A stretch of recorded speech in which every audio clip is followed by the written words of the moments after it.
At the beginning of the story, we can see the Demon King introducing the four generals of his demon army. The Demon King introduces his big four one by one. First, we have Ulmandra, then Sylphid, followed by Genome. Lastly, the Demon King summons our protagonist, Uchimura, who is supposed to be the newly chosen member of the Big Four. To understand how Uchimura, a Japanese salaryman, was summoned as a general of the demon army, let's go back a bit. Well, Uchimura is your average salaryman who struggles to climb the corporate ladder, despite being one of the most dedicated and efficient workers in the company. One day, his manager forces him to go abroad to the firm's factory.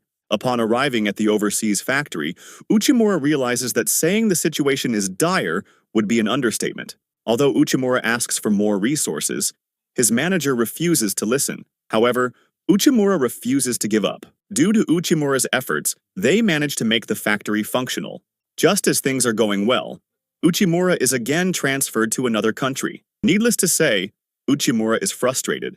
Then, Uchimura gets hit by a scooter, and he is sent to another world where he gets summoned as a general of the demon army. The Demon King calls him the overseas expatriate and tells him to become part of the Big Four. Meanwhile, Uchimura is still processing the situation. Funnily enough, the Demon King brings out Uchimura's resume and implies that he knew as soon as he saw Uchimura's achievements that Uchimura is a prime specimen to join his army.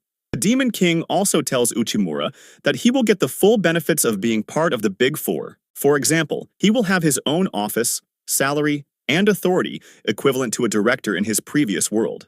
And if Uchimura refuses, the Demon King will send him back to his world. Uchimura realizes that the Demon King's terms are too good to refuse. Furthermore, the Demon King seems like an employer who respects employee rights. But Uchimura feels that he isn't worthy enough to serve as the Demon King's underling. He also points out that his previous employer never acknowledged his work, which means that he failed to meet the company's demands.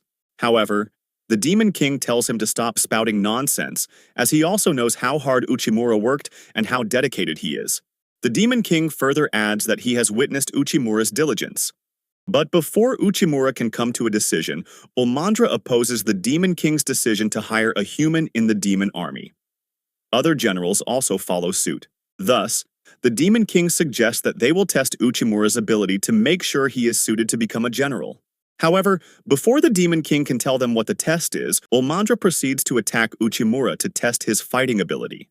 But before she can land her kick, the Demon King stops her.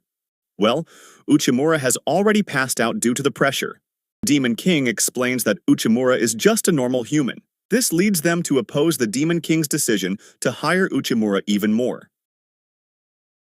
Meanwhile, Uchimura starts crying and tells the Demon King that he can't stop her kick. But then the Demon King tells him that he has chosen the perfect test for him.